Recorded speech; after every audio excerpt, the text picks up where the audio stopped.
Class आज हमने question number 3 करना है। इस पर फोकस करिएगा जी। तो क्या लिखा हुआ है यहाँ पे, question number 3, introduce cash as capital ₹1,48,000, यानी 1,48,000 से हमने कारोबार जो है वो शुरू किया है। ठीक है, अब कारोबार शुरू करने की एंट्री, जैसे कि मैंने आपको लास्ट में बताई थी कि हमेशा जो है वो कारोबार शुरू करने की एंट्री क्या होगी कि हमारे पास एक तरफ से कैश आ रहा है और दूसरी तरफ हमारे पास कैश यानी कि कैपिटल में हमारे जो कारोबार में जो है वो इजाफा हो रहा है। तो यहाँ पे मैं आपको रफली जो है वो ज़रा समझा देती हूँ, फिर इसको जो है वो क्वेश्चन में उतारेंगे। जैसे कि यहाँ पे लिखा हुआ है कि एक तरफ हमारे पास क्या है, कैश, और दूसरी तरफ कैपिटल है। According to accounting rules cash में हमारे पास क्या हो रहा है, इजाफा हो रहा है। ठीक है, प्लस हो रहा है, कैश ज़्यादा हो रहा है। तो देखा जाए तो जब कैश हमारा क्या होता है, एसेट होता है। ठीक है, और एसेट में जब इजाफा हो तो हम उसको करते हैं डेबिट। इसी तरह से कैपिटल है, ये मैंने आपको जब अकाउंटिंग के रूल्स बताए थे तो उसमें मैंने क्या कहा था कि कैपिटल जो है वो ऑलवेज क्रेडिट होगा। ठीक है, ऑलवेज क्रेडिट का मतलब कि हमेशा इसको क्रेडिट करना है। ठीक है, दूसरी तरफ ये कि सरमाया जो हम लोग कारोबार में लगाते हैं उसमें भी क्या हो रहा है, इजाफा। तो जब भी कारोबार में पैसा लगाया जाता है तो आपको पता है कि कारोबार के पैसे में इजाफा होता है, इसलिए हम हमेशा इसको क्या करेंगे, क्रेडिट करेंगे। ठीक है, तो एंट्री कुछ इस तरह से होगी हमारे पास। 1 अगस्त है हमारे पास तो हम क्या करेंगे सर, एंट्री सबसे पहले यहाँ पर लिखेंगे डेट 1 अगस्त, इधर कैश आ जाएगा, कैश अकाउंट। ठीक है, और जहाँ से कैश एंड हो रहा है उसके आगे करके हम लिख देंगे कैपिटल अकाउंट। एक तरफ हो गया कैश अकाउंट, दूसरी तरफ हो गया कैपिटल अकाउंट। यहाँ पे लिख देंगे 1,48,000 और यहाँ भी 1,48,000। इधर हम लिख देंगे कि हमने क्या ये एंट्री की है, हमने बिजनेस शुरू करने की एंट्री की है। तो कुछ इस तरह से हो जाएगा, स्टार्टेड बिजनेस विद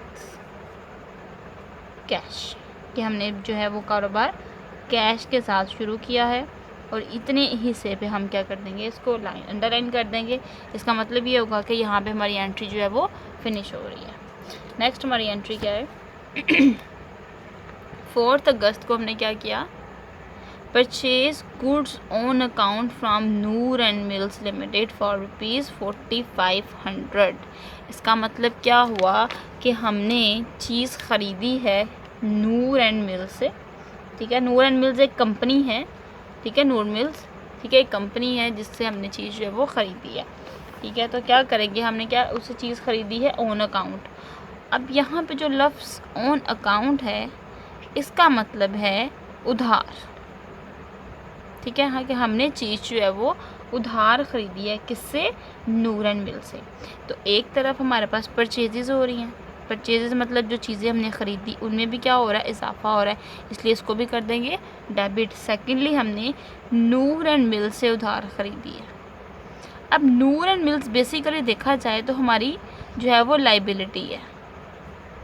ठीक हो गया, नूर एंड मिल्स हमारी लाइबिलिटी है और लाइबिलिटी होने की वजह से हम क्या कहेंगे कि इसमें भी हो रहा है इजाफा।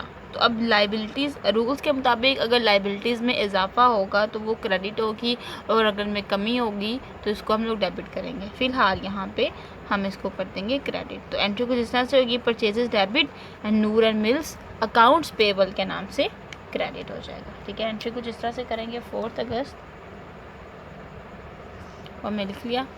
नेक्स्ट हम क्या लिखेंगे, परचेजेस अकाउंट, यहाँ करके हम लिख देंगे नूर मिल्स लिमिटेड LTD लिख सकते हैं। इधर अकाउंट्स पेबल लिख देंगे कि हमने इसको पैसा अदा करना है। कितना पैसा है, 4500। इधर भी डेबिट साइड पे आ गया परचेजेस के लिए, और क्रेडिट साइड पे आ गया नूर एंड मिल्स के लिए। यहाँ पर लिख देंगे परचेज गुड्स ऑन क्रेडिट। ठीक है, नेक्स्ट हमारी एंट्री है sold goods to Mubeen and company for rupees 1500। अब हमने मुबीन एंड कंपनी को चीज़ें बेची हैं। अब यहाँ पे ना तो उन्होंने ये बताया है कि हमने उधार बेची हैं और ना ही उन्होंने ये बताया कि हमने पैसे की बेची हैं, क्योंकि अगर पैसे की बेची होती तो फॉर कैश लिखा आना था। फॉर कैश भी यहाँ पे नहीं लिखाया, यहाँ पे नेम आ गया मुबीन एंड कंपनी का। इसका मतलब है कि जब किसी का नेम आ जाता है तो हम उस दौरान क्या करेंगे, मुबीन एंड कंपनी को उसके नाम से क्रेडिट कर देंगे, क्योंकि हमने चीज़ खरीदी है उधार। नेम जब भी आ जाएगा तो आपने समझ जाना है कि हमने चीज़ उधार ख़रीदी है। ठीक है, तो इसकी एंट्री कुछ इस तरह से करेंगे। सबसे पहले आपको रफली समझा देती हूँ।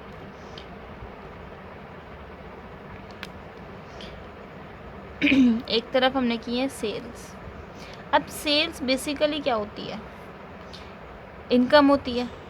सेल्स हमारी इनकम है और इनकम में अगर इजाफा होगा तो हम उसको करेंगे क्रेडिट। ठीक है, दूसरी बात कि हमने मुबीन एंड कंपनी को बेची है। Mubeen and company, Mubeen and company से मुराद है कि हमने मुबीन एंड कंपनी को उधार बेची है। ठीक है, अब यहाँ पे ये पेएबल नहीं है क्योंकि हमने बेची है। जब चीज़ बेचेंगे तो वो हमारे पास रिसीवेबल होगी। रिसीवेबल से मुराद कि आने वाले वक्त में हमने इनसे पैसा वसूल करना है। ठीक है, तो यहाँ पे लाइबिलिटी थी तो हमने पैसा अदा करना था तो हम क्रेडिट करेंगे, और यहाँ पे रिसीवेबल है, वसूल करना है, यानी आने वाले वक्त में हमारे पास कैश में इजाफा होगा। इसी बेस पे इसको हम लोग डेबिट करेंगे क्योंकि वसूली है। वसूली मैंने आपको स्टार्टिंग में बताया कि जब कोई वसूल करना हो, वसूली जो है वो हमारे पास डेबिट होती है और अदायगी जो है वो हमारे पास क्रेडिट होती है। इसी तरह से हम इसकी एंट्री कुछ इस तरह से करेंगे। 10 अगस्त हमने किसे, हाँ, Mubeen and company, Mubeen and company से चीज़ ली थी, पैसे लेने थे, तो अकाउंट रिसीवेबल के नाम से उसको डेबिट कर देंगे। सेकेंडली हमने इसको किया सेल्स, यानी कि सेल्स क्योंकि हमने उनको बेची हैं चीज़ें। आने वाले वक्त में हमारे बेशक हमने उधार बेची हैं लेकिन हमारे पास कैश में इजाफा होगा, हमारी आमदनी में भी इजाफा होगा। इस वजह से हमने सेल्स को अकाउंट को कर दिया क्रेडिट। ठीक हो गया, कितने पैसों से, 1500 से। ठीक है, यहाँ हम लिख देंगे सोल्ड गुड्स टू मुबीन।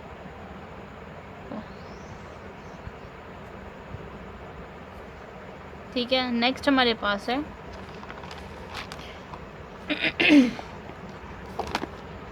15 तारीख को हमने क्या किया, goods return by Mubeen and company 125, यानी 125 की चीज़ें जो हैं मुबीन एंड कंपनी से वापस आ गई।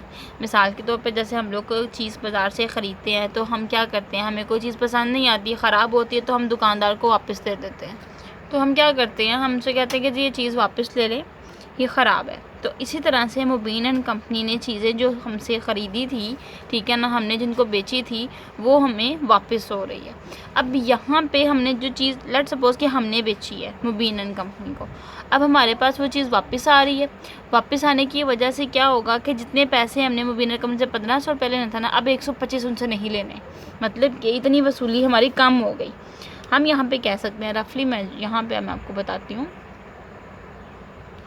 कुछ इस तरह से एंट्री करेंगे कि मुबीन एंड कंपनी, इनसे पैसा हमें वसूल करना था तो हमने इनको कर दिया था डेबिट। ठीक है, यहाँ पे हमने इसको डेबिट किया था क्योंकि हमने इनसे उधार जो है वो वसूल करने थे पैसे। अब 125 रुपये हमें नहीं मिलने वाले, अब उसमें क्या हो गया, उसमें कमी होगी। तो डेफिनेटली डेबिट है तो हमने पहले इसको डेबिट किया था। ठीक है, अब वहाँ से यहाँ पे हमने देखा इसको डेबिट किया था, अब यहाँ पे क्या होगा, उसमें कमी हो जाएगी, तो automatically Mubeen and company debit से जो है वो क्रेडिट की तरफ कन्वर्ट होगी, क्योंकि हमारे पास 125 रुपये माइनस हो गया, वो हमें नहीं मिलने।